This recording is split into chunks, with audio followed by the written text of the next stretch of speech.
আসসালামু আলাইকুম। আমি Aksar Ahmed, optometrist, Aksar's optometrist eye care. আমাদের চেম্বারে অনেক সময় রোগীরা এসে বলে যে চোখে যে সানি অপারেশন বা যে কোনো অপারেশনের ক্ষেত্রে অপারেশনের আগে চোখটাকে কিভাবে অবশ করবে। একটা অপারেশন যে হবে অপারেশনের আগে কিভাবে অবশ করবে। অবশ্যই অনেক সিস্টেম আছে। হ্যাঁ, অনেক সময় ইঞ্জেকশনের মাধ্যমে দিতে হয় বা অনেক সময় ড্রপের মাধ্যমে, জেলের মাধ্যমে অবশ করতে হয়। আজ আমরা একটা ভিডিও দেখছি, সেটা হচ্ছে ইঞ্জেকশনের মাধ্যমে। অনেকে বলে ইঞ্জেকশনের মাধ্যমে অবশ করলে চোখের মধ্যে ইঞ্জেকশন দিবে, ব্যথা পাবো, এটা কিভাবে মানে ভয় পায়।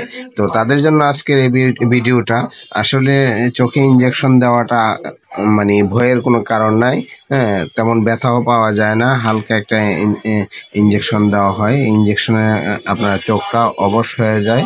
হ্যাঁ, অবশ হয়ে যাওয়ার পরে আপনি যেখানে অপারেশন করবেন, যে সার্জন অপারেশন করবে, আপনার চোখটা নাড়াচাড়া হবে না। সেই ক্ষেত্রে অপারেশনটা সুন্দর হবে এবং আপনি কোনো ব্যথা পাবেন না। এই যে দেখা যাচ্ছে আমরা যে ইঞ্জেকশনটা দিয়েছি চোখের মধ্যে, ওনার চোখটা এখন নাড়াচাড়া করছে না, চোখটা অবশ হয়ে গেছে। 2 মিনিটের বিষয়, 2 মিনিটের মাধ্যমে চোখটা অবশ হয়ে যাবে। তারপরে অপারেশনে কোনো ব্যথা পাবেন না।